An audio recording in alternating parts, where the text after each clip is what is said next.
Hello dear students, NLM की next problem देखते हैं। एक इंक्लाइन है, इस इंक्लाइन के ऊपर स्मॉल एम मास है वो रखा हुआ है और ये जो इंक्लाइन है वो राइट साइड में ए इक्वल टू जी एक्सीलरेशन से जा रहा है। अपने पास क्वेश्चन ये है कि ये जो स्मॉल ब्लॉक है अगर ये यहाँ पे रखा हुआ तो ये तो सी से ए तक जाने में कितना टाइम लेता।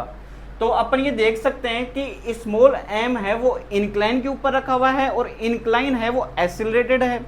तो इसका मीन स्मॉल एम है वो एक्सीलरेटेड फ्रेम के ऊपर है, इसका मीन नॉन इनर्शियल फ्रेम में है। नॉन इनर्शियल फ्रेम में है तो सूडो फोर्स भी उस पर लगेगा। तो इसका अगर मैं फ्री बॉडी डायग्राम बनाना चाहूँ, अगर ब्लॉक को मैं यहाँ पे रख दूँ, स्मॉल एम मास है, इसका इंक्लिनेशन कितना है 37 डिग्री। तो सबसे पहले contact force is perpendicular to the surface.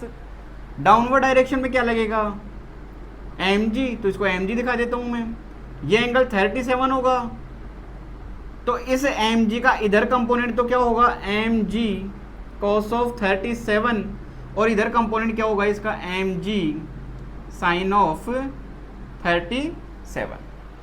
अब अगर ये इंक्लाइन अगर उस डायरेक्शन में जा रहा है तो सूडो फोर्स किधर लगेगा इसके ऊपर, तो सूडो फोर्स किधर लगेगा ऑपोजिट डायरेक्शन के अंदर। तो ये ऑपोजिट डायरेक्शन में इधर लगेगा। कितना लगता है pseudo force, mass into acceleration of moving object. तो मास तो m हो गया, मूविंग ऑब्जेक्ट का एक्सीलरेशन कितना हुआ g।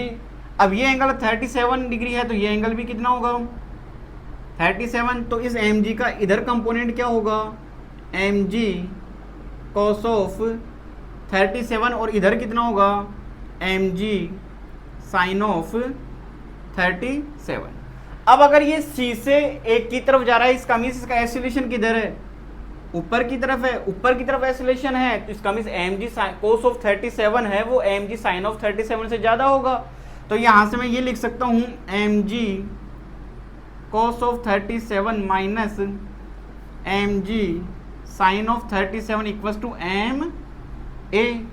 ये a इसका क्या होगा, अपवर्ड डायरेक्शन में एक्सीलरेशन होगा स्मॉल m का, ये इससे कैंसिल आउट हुआ। तो यहाँ से एक्सीलरेशन क्या निकल के आएगा, g की वैल्यू 10 cos 37 हुआ, यहाँ से 4/5 माइनस g 10 3/5, ये इससे कैंसिल आउट, ये इससे कैंसिल आउट। तो यहाँ से एक्सीलरेशन निकल के आया अपने पास में 8 माइनस 6 यानी कि 2 मीटर पर सेकंड स्क्वायर।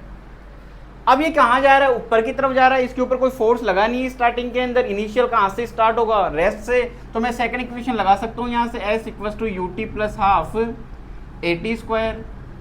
u यहाँ से 0 होगा, s इक्वल टू कितना होगा 1/2 AT स्क्वायर। और c से a तक जाने में कितनी डिस्टेंस कवर करेगा CA या फिर AC, वो अपने को गिवन है, कितनी है 1 मीटर। तो इसकी जगह 1 रख देता हूँ मैं। ये 1/2 एक्सीलरेशन कितना हुआ 2, ये t स्क्वायर, ये इससे कैंसिल आउट। तो t की वैल्यू यहाँ से निकल के आ गई 1 सेकंड।